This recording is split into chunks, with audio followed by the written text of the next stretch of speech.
نبينا ومولانا محمد وعلى آله وأصحابه ومن سار على نهجه واقتفى أثره إلى يوم الدين. أشهد أن لا إله إلا الله وحده لا شريك له وأشهد أن نبينا محمدا عبده ورسوله الذي لا نبي بعده فإنه قد أدى الأمانة وبلغ الرسالة ونصح الأمة وجاهد في سبيله حق جهاده حتى تركنا على المحجة البيضاء ليلها كنهارها لا يزيغ عنها إلا هالك. اللهم علمنا بما ينفعنا وانفعنا بما علمتنا وزدنا علما. اللهم إنا نسألك علما نافعا ورزقا طيبا وعملا صالحا متقبلا. اللهم آمين. Hadirin Bapak Ibu yang dirahmati Allah, insyaallah malam ini kita lanjutkan kembali kajian kita. Cek, dah masuk. Cek.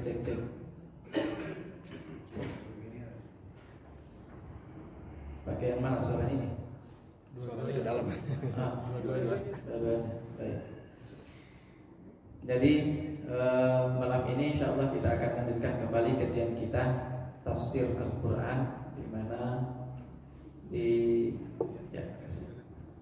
pertemuan terakhir kita sudah selesai membahas surah Al-Falaq.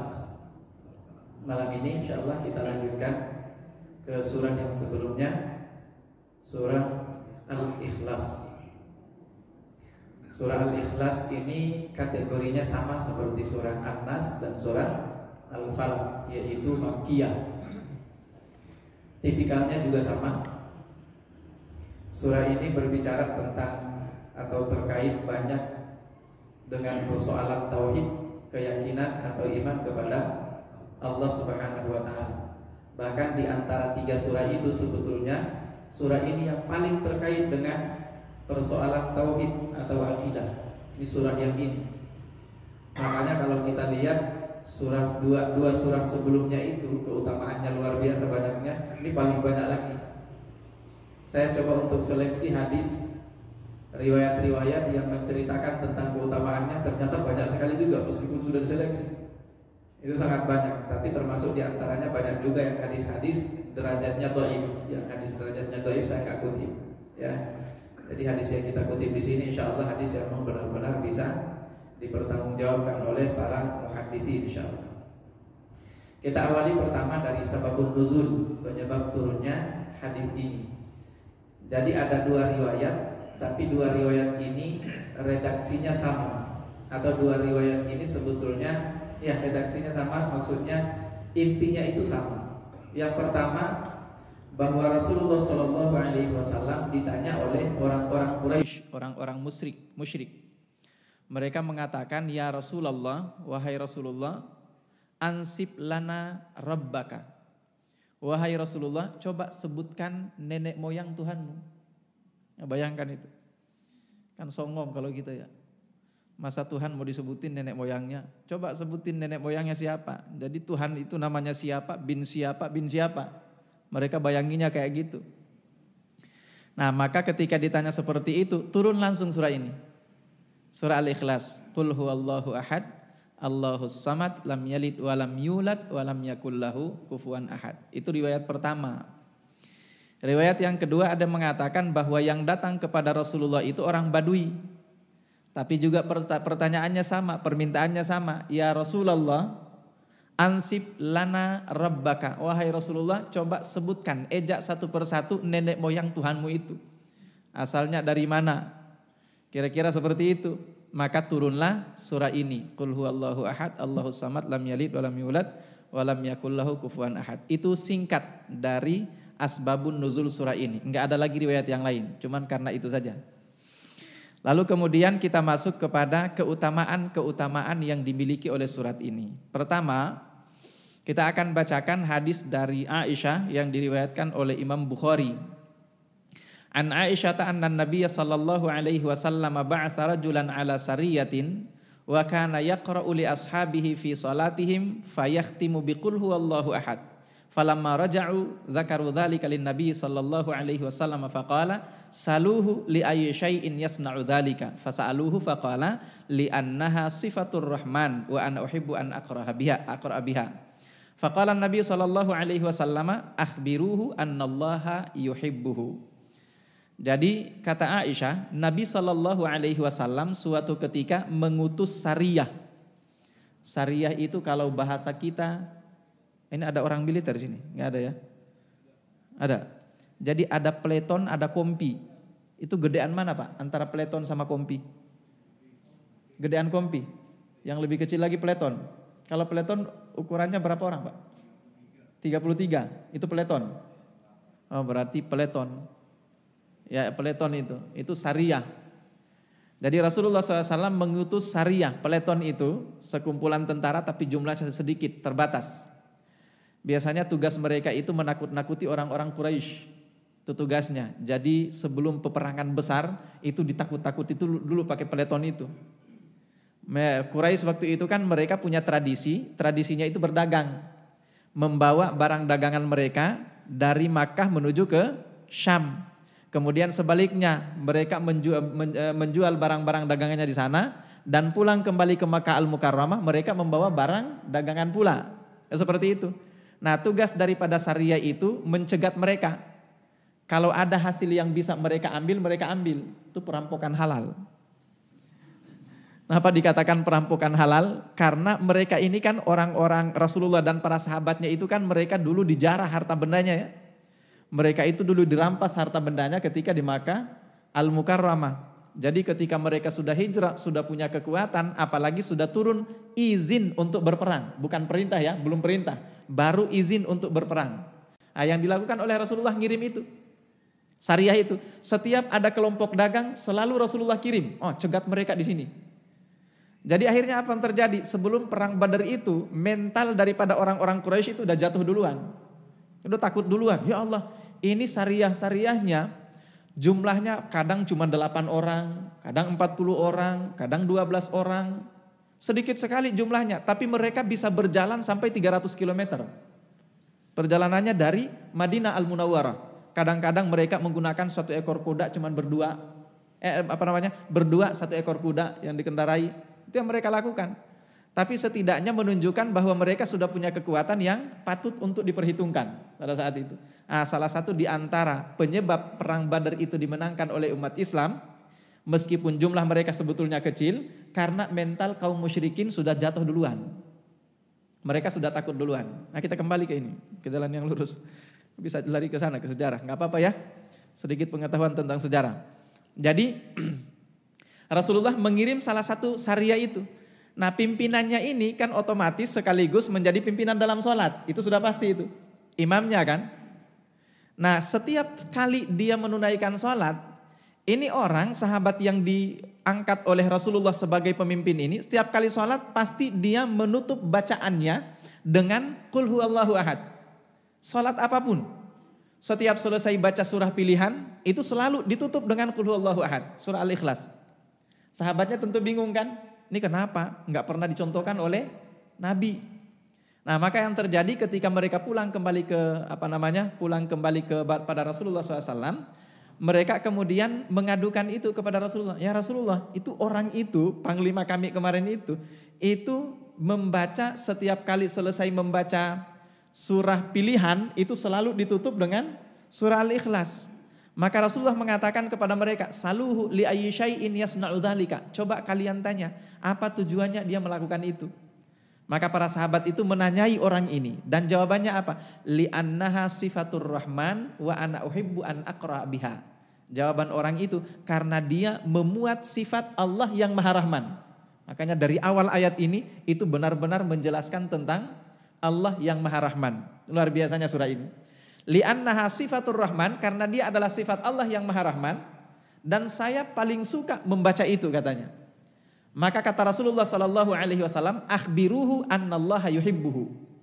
Kasih tahu orang itu, Allah cinta itu, Allah suka itu. Itu artinya diizinkan oleh Rasulullah, bahkan itu sangat dicintai oleh Allah Subhanahu wa taala. Tapi kalau jadi imam jangan sampai baca panjang-panjang ditutup pakai itu juga. Mana imamnya ini? Ya. Nanti banyak yang berdehem itu di belakang Pak. Nah itu ya, banyak yang pura-pura batuk nanti. Jangan juga, kecuali kalau salat sendiri nggak apa-apa. Nah, atau kalau enggak, ini Pak jamaahnya sudah pada paham kan? Oh, bolehlah itu dicoba-coba. Mudah-mudahan gak ada yang gelisah di belakang. Nah, atau kalau enggak, jangan lagi bilang itu apalagi itu ajaran baru. Enggak, itu pernah dicontohkan oleh seorang sahabat. Dan justru kata Rasulullah SAW, akhbiruhu annallaha yuhibbuhu. Kasih tahu ke orang itu, Allah suka justru itu. Ini keutamaan yang pertama. Lalu keutamaan yang kedua, hadis Rasulullah SAW dari Anas, an Anasin radhiyallahu anhu qala kana rajulun minal ansari ya ummuhum fi masjidi Quba. Jadi kata Anas bin Malik, ada seseorang dari kaum Ansor. Orang ini selalu menjadi imam bagi mereka di Masjid Quba. Selalu menjadi imam di Masjid Quba. Lalu kemudian kata Anas bin Malik, fakana kullama iftataha suratan yaqra'u biha lahum fis salati mimma yaqra'u bihi iftataha biqul huwallahu ahad. Kalau tadi di ujungnya, ini di awalnya. Surah apapun yang dia baca selalu dibuka dengan Al-Ikhlas. Qul huwallahu ahad. Setelah selesai Al-Ikhlas, baru kemudian orang ini membaca surah yang lain. Selalu dimulai seperti itu. Kemudian apa kata para jamaahnya? Kata para jamaahnya hatta yafrugha minha thumma kana yaqra'u suratan ukhra ma'aha wa kana yasna'u dzalika fi kulli raka'atin. Parahnya lagi, itu dilakukan di setiap rakaat. Jadi kalau sholatnya 4 rakaat, setiap rakaat selalu begitu. Jadi panjang itu sholatnya. Jadi panjang sholatnya. Kalau ukuran kita, ukuran Rasulullah dan para sahabat sih nggak panjang-panjang itu. Kalau ukuran kita itu panjang. Seperti kita sampaikan di pertemuan sebelumnya ya, pekan yang lalu. Rasulullah sholat sunat paling pendeknya itu rakaat pertama baca surah Al-Kafirun. Rakaat yang kedua baca surah Al-Ikhlas ini. Itu 2 surah yang dibacakan oleh Rasulullah. Dan itu sholat sunat paling singkat. Kalau kita itu sholat sunat paling panjang itu baca itu. Nah kita kembali. Kemudian para sahabat itu mengatakan kepada orang ini, innaka taftatihu bihadhihi surati thumma la tara annaha tujzi'uka hatta taqra'a bil ukhra fa imma an taqra'a biha wa imma an tada'aha wa taqra'a bil ukhra. Kata para sahabat, itu kan sama aja. Jadi enggak ada keutamaannya, enggak ada keistimewaannya. Ngapain juga baca dua-duanya? Pilih aja salah satunya, itu sudah cukup. Kan mereka tahunya yang penting kita baca matayassara ma'aka minal Qur'an, kan kata Rasulullah. Membaca yang paling gampang kita baca setelah selesai amin itu. Yang paling gampang. Jadi mau baca itu atau baca yang lain, pilih aja, jangan baca dua-duanya. Itu kata para sahabat, mereka protes. Kemudian ketika mereka protes seperti itu, maka apa kata orang itu? Faqala ma ana bitarikiha. Saya enggak mau meninggalkan itu. Ya terserah. Kalau memang kalian ridho, saya jadi imam. Tapi kalau kalian gak ridho dengan apa yang saya lakukan, ya sudah, saya gak akan jadi imam. Yang jelas kalau kalian pengen saya jadi imam, ya pasti bakalan seperti itu. Yang akan saya lakukan, kata orang itu. Apa kata Anas bin Malik? Kami tidak suka diimami oleh orang lain. Memang mungkin itu paling bagus suaranya ya. Paling bagus suaranya, mungkin paling bagus bacaannya. Kemudian mungkin juga paling bijak dalam membaca, mungkin meskipun agak panjang ya. Tapi paling bijak, paling tahu tentang keadaan, intinya paling disuka lah. Mereka kata Imam Anas bin Malik tidak suka untuk diimami oleh yang lain. Maka kemudian setelah beliau melakukan itu, pokoknya silakan pilih. Saya mau jadi imam, saya akan melakukan itu. Kalau kalian tidak suka, ya saya nggak jadi imam. Jadi kemudian wakanu yarawna annahu min afdalihim. Mereka melihat bahwa orang itu memang yang paling layak untuk menjadi imam. Falamma atahumun Nabiy sallallahu alaihi wasallam, ketika Nabi SAW mendatangi mereka, maka akhbaruhu al-khabara. Mereka memberitahukan tentang hal itu kepada Rasulullah SAW. Apa jawaban Rasulullah? Ya fulan, ma yamna'uka an taf'ala ma ya'muruka bihi ashabuka. Apa yang menghalangi kamu untuk mengikuti pilihan sahabat-sahabatmu? Itu ya, pertanyaan pertamanya itu. Kenapa enggak ngikutin kemauan sahabat-sahabatmu? Pertanyaan kedua, wa ma hamalaka ala luzumi hadhihi surati fi kulli raka'ah. Pertanyaan kedua, apa alasanmu sehingga setiap rakaat Anda membaca itu sebelum membaca surah-surah yang lain? Itu jawaban pertanyaan Rasulullah. Qala, apa jawaban orang itu? Dia mengatakan inni uhibbuha, karena saya suka surah itu. Hanya itu saja alasannya. Inni uhibbuha, saya suka surah itu. Maka apa sabda Rasulullah? Beliau langsung mengatakan hubbuka iyyaha adkhalakal jannah. Kecintaanmu terhadap surah Al-Ikhlas itu akan menjadi alasan kamu masuk surga. Bayangkan tuh. Ini pada cinta enggak sama surah Al-Ikhlas? Ya, kalau cinta sama surah Al-Ikhlas ya dibaca. Jangan cinta doang, sebanyak-banyaknya dibaca. Itu surah Al-Ikhlas ya. Karena kecintaan itu akan menjadikan kita tidak mau berpisah dari apa yang kita cintai. Benar nggak? Kalau sudah cinta kan kayak gitu katanya. Tai kucing pun juga katanya rasa coklat ya. Benar. Itu kalau sudah cinta, lengket terus itu Pak. Nah sama dengan surah Al-Ikhlas. Kalau Anda sudah cinta sama surah Al-Ikhlas, jangan terpisah dengan itu. Banyak-banyakin aja baca. Pokoknya sebanyak-banyaknya. Nanti kita akan lihat jaminan yang berikutnya ya. Sampai Umar bin Khattab mengatakan, apakah setiap kali kelipatan kita membaca surah Al-Ikhlas, ganjarannya juga akan mendapatkan kelipatan? Maka Rasulullah mengatakan iya, karena Rasulullah itu maha kaya. Allah itu maha kaya. Jadi silakan dilipat gandakan. Kalau kita kan melipat gandakan apa yang akan menjadi sumber hadiah itu, biasanya kita mikir juga orang itu punya balasan nggak ya? Cukup nggak kira-kira hadiahnya ya? Kalau juara satunya banyak, nggak bakalan cukup hadiahnya itu. Kira-kira seperti itu. Allah Subhanahu wa taala kata Rasulullah maha kaya, enggak akan pernah habis balasannya itu. Jadi kalau kepengen dilipat gandakan, lipat gandakan aja, enggak bakalan habis. Sekuatnya Anda, silakan. Jadi baca sebanyak-banyaknya surah Al-Ikhlas itu, karena itu salah satu di antara alasan kata Rasulullah yang akan menjadikan seseorang masuk surga. Itu yang kedua. Lalu yang ketiga, dari Abu Sa'id Al-Khudri, an Abi Sa'id Al-Khudri, anna rajulan sami'a rajulan, bahwa seseorang mendengarkan orang yang lain yaqra qul huwallahu ahad yuraddiduha. Orang itu baca Al-Qur'an, tapi yang dibaca qul huwallahu ahad doang. Itu yang diulang-ulang. Ini orang ngaji, tapi ngajinya itu lagi. Enggak pernah lihat begitu ya? Mudah-mudahan enggak ada di sini. Karena kalau ada di sini ya berarti musibah juga. Kalau para sahabat mereka mengulang-ulang itu karena cinta, Pak. Bukan karena itu doang hafalannya. Kalau kita beda Pak. Diulang-ulangi yang itu mulu. Tiap imam itu lagi. Kenapa? Cuman itu doang hafalannya. Itu kalau kita, mohon maaf Pak Imam ya. Yang tersinggung. Kalau Pak Imam ini banyak bacaannya. Banyak. Hafalannya banyak saya yakin. Iya yang imam yang lain jangan tersinggung. Itu alasannya kalau kita mengulang-ulangi bacaan itu karena itu doang yang dihafal. Lah kalau mereka mengulang-ulangi bacaan itu karena mereka tahu keutamaannya. Nah ini ada sahabat, dia ngajinya itu doang, diulang-ulangi. Kaget kan sahabatnya, loh kok itu doang diulang-ulangi. Maka ketika menyaksikan itu, falamma asbaha ja'a ila Rasulillah sallallahu alaihi wasallam fadzakara dzalika lahu. Ketika pagi hari, orang yang tadi ngelihat temannya ngajinya cuma qul huwallahu ahad doang itu, ngelapor kepada Rasulullah. Dia mengatakan wa ka'annar rajula yataqalluha. Jadi ini laki-laki yang melapor kepada Rasulullah seolah-olah dia mandang remeh. Itu orang bacaannya itu doang. Jangan-jangan gak tahu ngaji. Kira-kira gitu. Intinya dia pandang remeh. Itu gak ada manfaat. Masa mengajinya cuma itu doang. Seolah-olah ada kesan dia memandang remeh bacaan sahabatnya itu yang cuma mengulang-ulangi surah Al-Ikhlas. Lalu kemudian dia mengatakan itu kepada Rasulullah. Tapi ternyata apa jawaban Rasulullah SAW? Beliau mengatakan, walladzi nafsi biyadihi innaha lata'dilu thulutsal Qur'an. Demi zat, demi Allah yang jiwaku ada di dalam genggamannya, di dalam kuasanya, kata Rasulullah, innaha sesungguhnya surah Al-Ikhlas itu la ta'dilu thulutsal Qur'an, sebanding dengan sepertiga Al-Qur'an.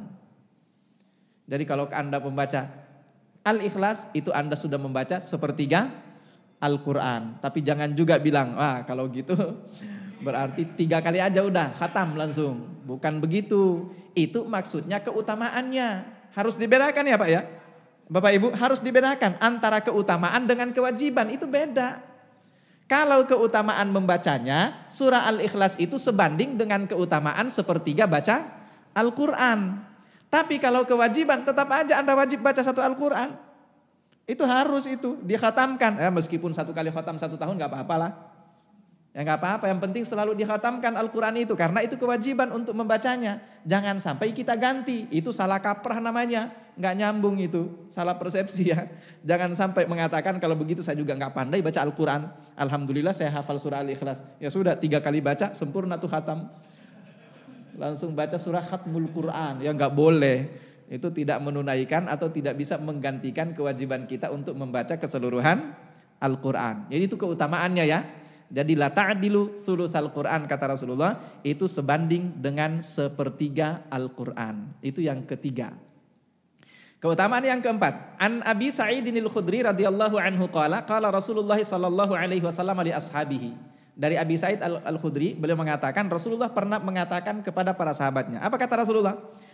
Aya'jizu ahadukum an yaqra'a sulusal Qur'ani fi lailatin? Apakah kalian tidak sanggup membaca sepertiga Al-Quran dalam satu malam? Itu kata Rasulullah ya. Sebetulnya kontennya ini sama. Isi daripada hadis ini sebetulnya sama. Cuman Rasulullah menganjurkan sebaiknya setiap malam, setiap hari ini dibaca, ya, agar supaya Anda tetap mendapatkan pahala atau ganjaran membaca sepertiga Al-Quran. Jadi jangan pernah memisahkan diri dari itu. Apalagi kalau tadi katanya sudah pada ngaku kan cinta sama surah Al-Ikhlas ya. Ya sudah, jangan pernah terpisah dengan itu. Nah, kata Rasulullah, aya'jizu ahadukum an yaqra'a thulusal Qur'ani fi kulli lailatin? Apakah seseorang di antara kalian tidak sanggup membaca sepertiga Al-Quran setiap malam? Maka apa kata mereka? Fasyaqqa dzalika alaihim. Mereka kemudian merasa heran dan tidak sanggup. Siapa juga yang sanggup baca sepertiga Al-Quran dalam satu malam? Ya, sebetulnya bukan dalam satu malam itu satu malam suntuk, bukan ya. Artinya setiap malamnya. Itu kan luar biasa itu. Sepertiga kan berarti kan 10 juz kan ya. 10 juz. Nah, 10 juz jangankan satu malam. Satu hari satu malam saja belum tentu kita sanggup. Jadi para sahabat mengatakan itu berat sekali.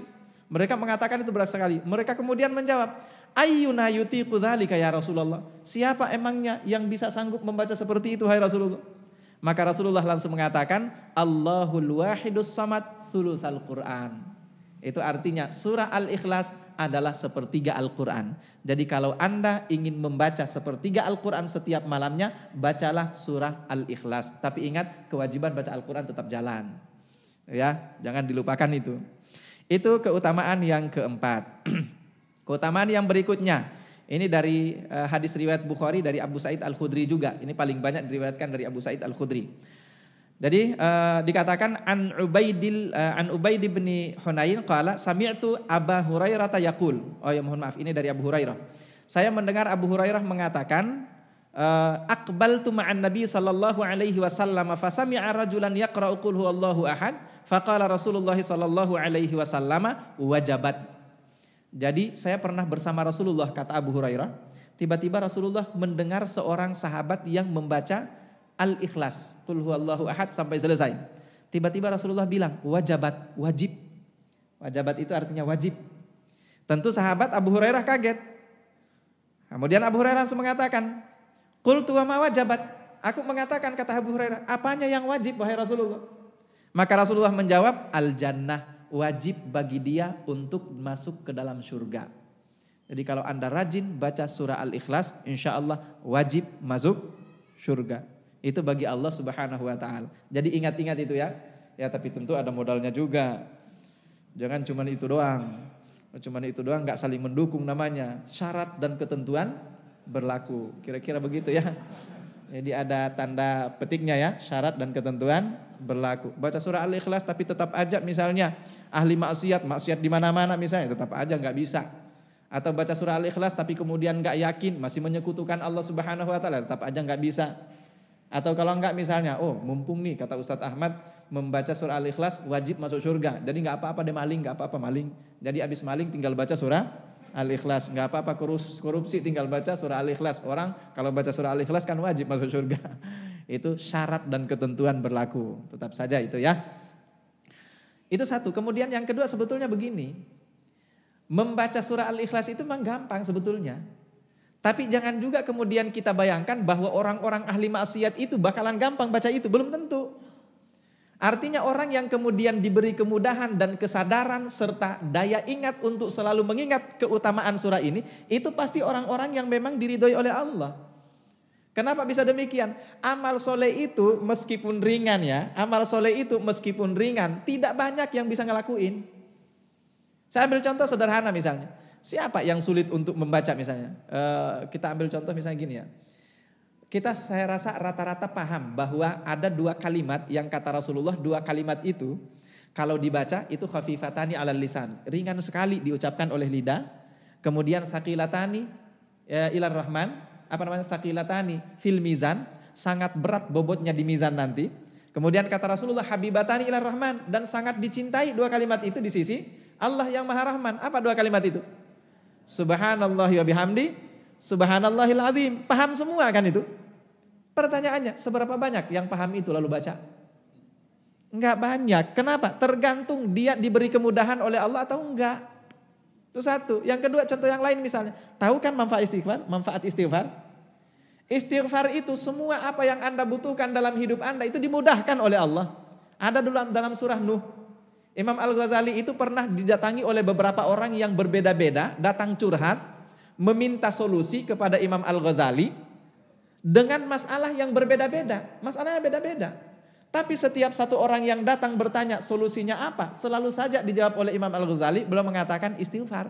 Nah, baca istighfar aja. Satu lagi datang dengan masalah yang berbeda, istighfar. Sahabatnya kaget, loh kok jawabannya istighfar semua?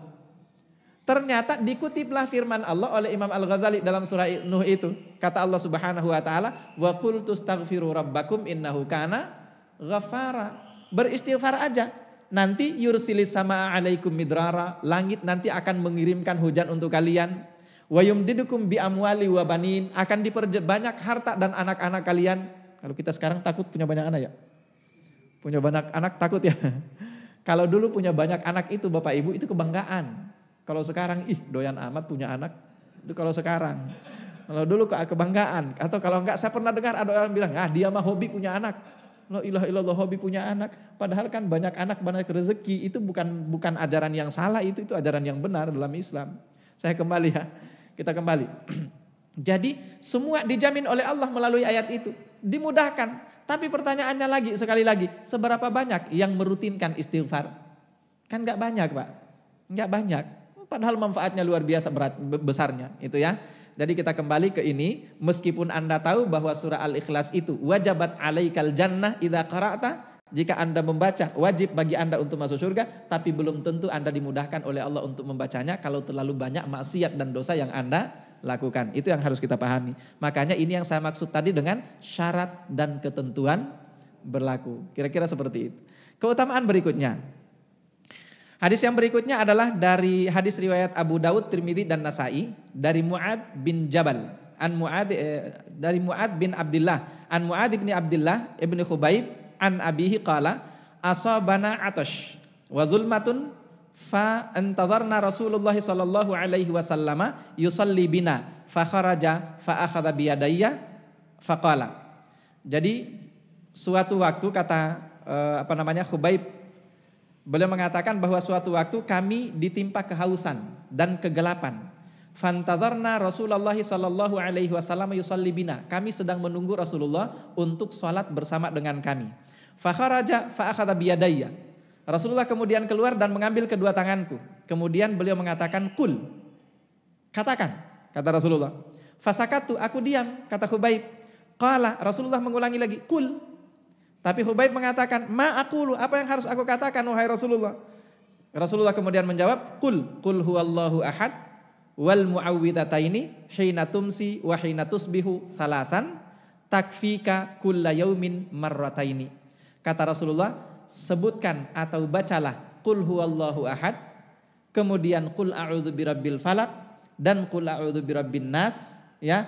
Kulla yaumin, setiap hari bacalah itu. Tapi kata Rasulullah, takfika marrataini kulla yaum, cukup Anda baca itu 2 kali dalam setiap hari, setiap malam. Kapan dibacanya itu? Sore dan pagi dan petang. Ya, kalau pagi biasanya kita baca kapan? Ba'da sholat subuh biasanya ya. Kalau petang hari kita baca ba'da sholatil maghrib. Ini salah satu di antara anjuran untuk membacanya dari Rasulullah Sallallahu Alaihi Wasallam. Kita akan lihat keutamaannya yang lain. Keutamaan yang lain ini masih terkait dengan anjuran untuk membacanya.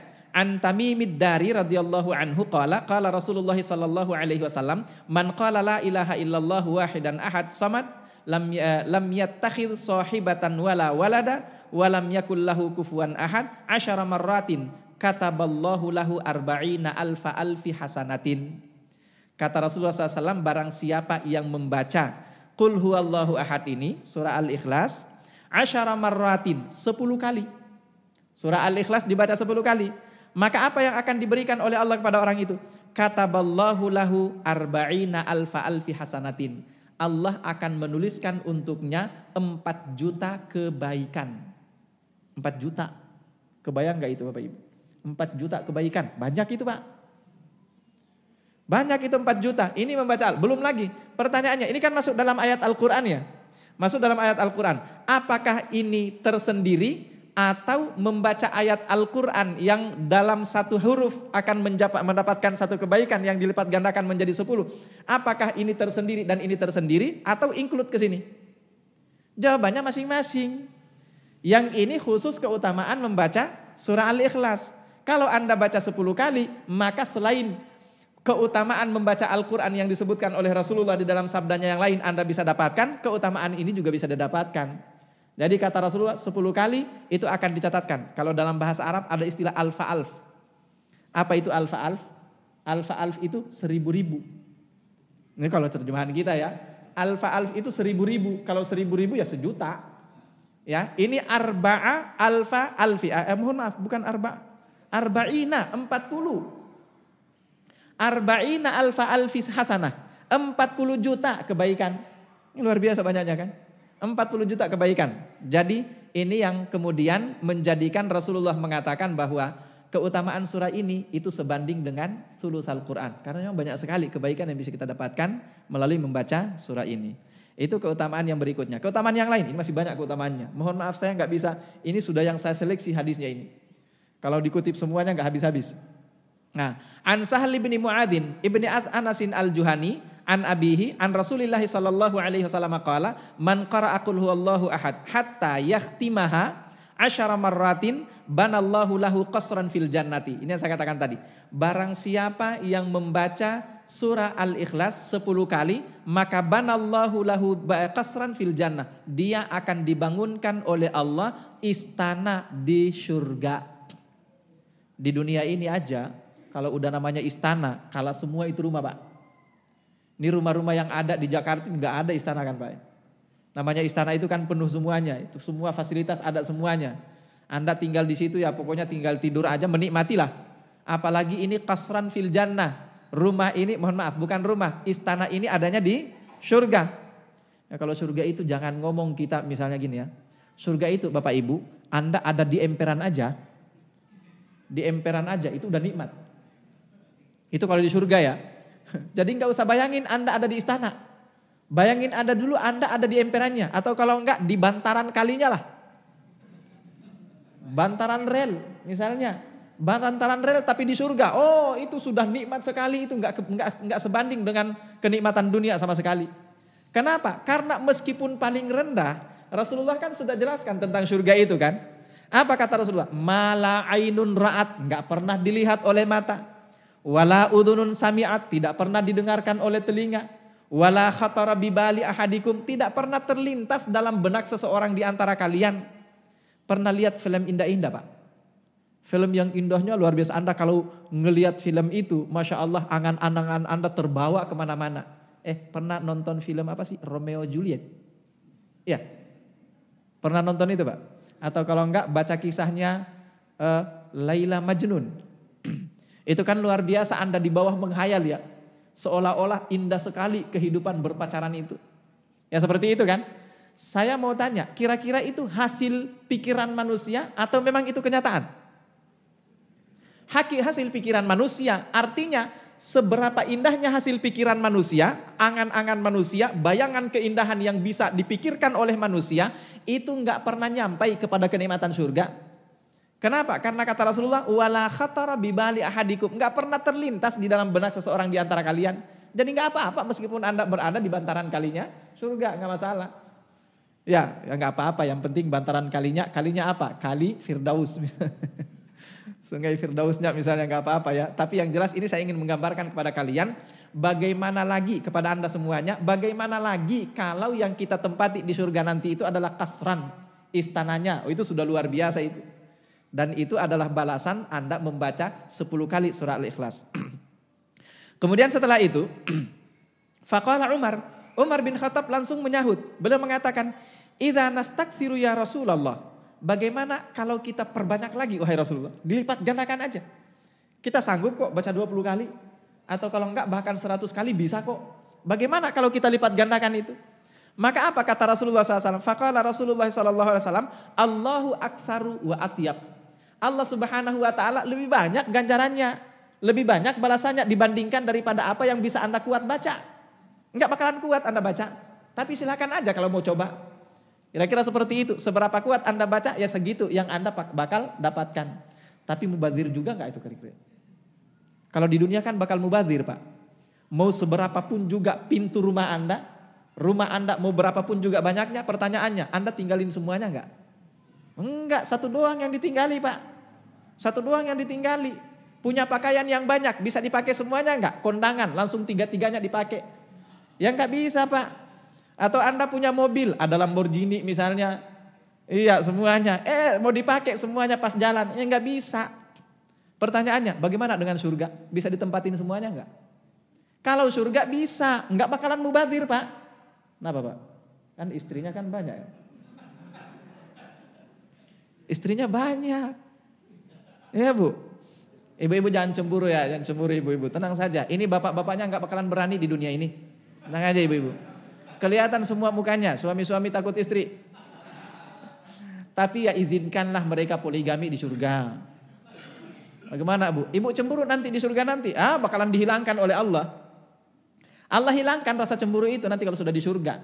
Lah kalau masih ada rasa cemburu, bukan surga namanya, Bu.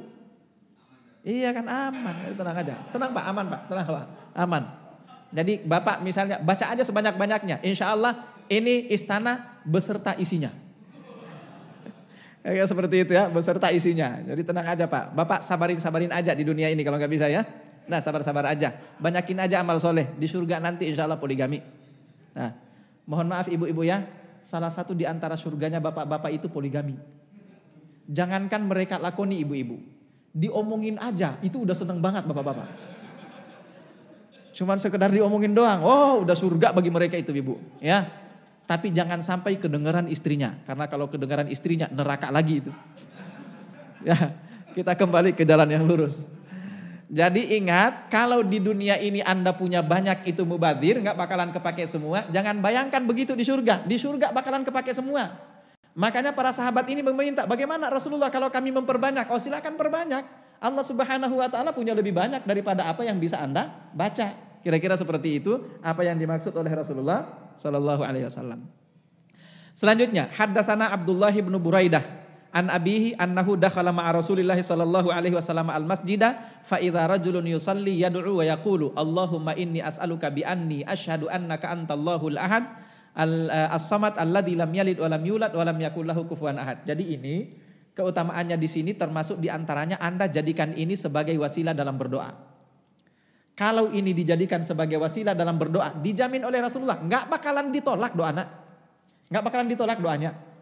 Kata Rasulullah SAW, jadi Rasulullah masuk ke sebuah masjid, kemudian di dalamnya ada seorang sahabat yang berdoa dengan menggunakan surah Al-Ikhlas itu. Dia mengatakan, Allahumma ya Allah, inni sesungguhnya aku as'aluka memohon kepadamu bi'anni bahwa aku asyhadu bersaksi annaka antallah bahwa engkau adalah Allah al-ahad as-samad alladzi lam yalid wa lam yulad wa lam yakul lahu kufuwan ahad. Itu kan surah Al-Ikhlas.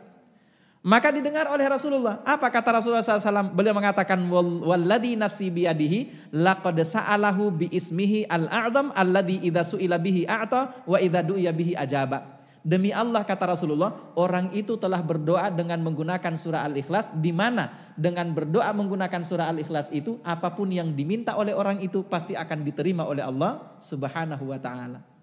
Itu ya. Jadi kalau ingin doanya lebih terima, gunakan surah Al-Ikhlas ketika berdoa. Di awalnya ya, gunakan surah Al-Ikhlas. Masih banyak lagi keutamaannya. Berikutnya, ini kita singkat-singkat saja. Rasulullah mengatakan, salasun man jaa bihinna ma'al imani dakhala min ayyi abwabil jannati syaa wa zuwija minal huril 'aini haitsu syaa. Masyaallah. Wa man afa an qatilihi wa adda dainan hafiyan wa qara'a fi duburi kulli salatin maktubatin 10 marratin qul huwallahu ahad. Faqala Abu Bakrin au ihdahunna ya Rasulullah, qala au ihdahunna. Jadi singkatnya keutamaannya di sini adalah kata Rasulullah SAW, barang siapa yang membaca surah Al-Ikhlas ini, maka kata Rasulullah SAW keutamaannya pertama, dakhala min ayyi abwabil jannati syaa. Dia akan masuk surga dari pintu manapun yang dia inginkan. Itu satu. Lalu yang kedua, wazuwija hurul 'ain. Dia akan dikawinkan atau dinikahkan dengan bidadari haitsu syaa, yang manapun yang dia mau. Wih, dipilih Pak. Udah bidadari, boleh pula milih Pak. Padahal kan jangankan milih, nggak milih pun juga, merem aja Pak. Yang penting bidadari. Udah siapa aja saya merem aja, siapapun yang dikasih yang penting bidadari. Pasti cantik Pak. Nah ini masih pakai milih pula. Itu keutamaannya yang akan diberikan oleh Allah Subhanahu wa taala ketika Anda membaca surah Al-Ikhlas. Ini baru keutamaan, belum selesai-selesai, enggak habis-habis. Masih ada 2 hadis lagi yang saya kutip di sini tentang keutamaan daripada surah Al-Ikhlas itu. Kana yaktsuru fi qiraatihi wa huwa sebentar. Oh iya, kalau ini hadis yang berikutnya adalah ketika mereka berada di perang sebentar, perang apa di sini nih? Pokoknya dalam salah satu peperangan, kemudian tiba-tiba matahari itu bersinar seperti belum pernah bersinar seperti itu. Terang sekali, cerah sekali, indah sekali.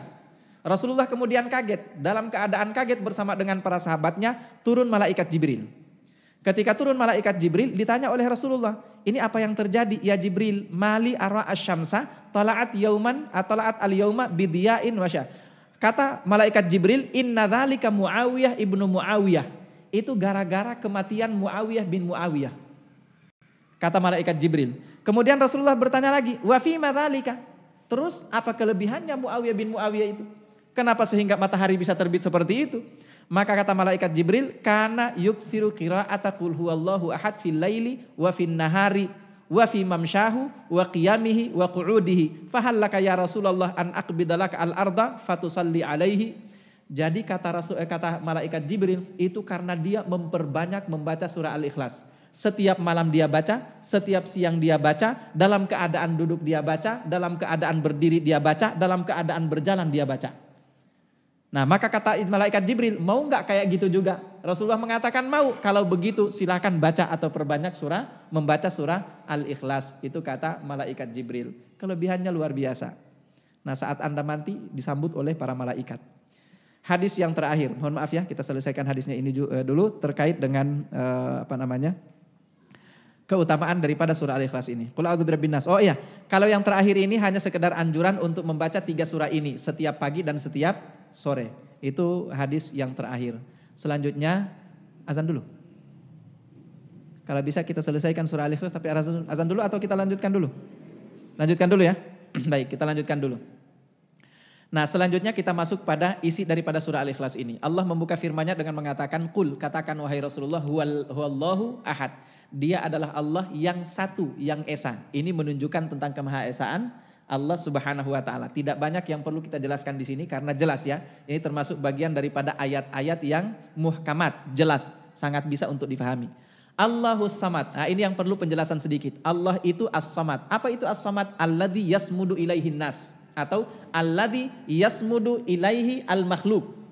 As-Samad itu adalah tempat bergantungnya semua makhluk. Itu satu. Jadi makhluk apapun itu harapannya hanya Allah. Menggantungkan harapannya semuanya hanya kepada Allah Subhanahu wa taala. Itu satu. Lalu makna yang kedua, Imam Mujahid mengatakan bahwa yang dimaksud dengan Allahus Samad itu adalah Allahu al-alim alladzi kamula ilmuhu. Allah itu yang maha tahu di mana ilmunya itu, pengetahuan Allah itu maha sempurna. Itu satu. Sehingga dengan pengetahuan Allah yang maha sempurna, enggak akan pernah ada yang salah sasaran rezekinya. Enggak akan pernah ada yang ketukar misalnya ajalnya. Ini malaikat mau jemput ajalnya siapa? Tiba-tiba ketukar misalnya karena wajahnya sama. Enggak akan pernah terjadi begitu Pak. Atau misalnya rezeki Anda diambil oleh orang lain. Enggak akan pernah terjadi seperti itu. Yang ketukar-ketukar itu enggak akan pernah terjadi. Enggak sama dengan di dunia Pak. BLT 1 RT aja bisa ketukar.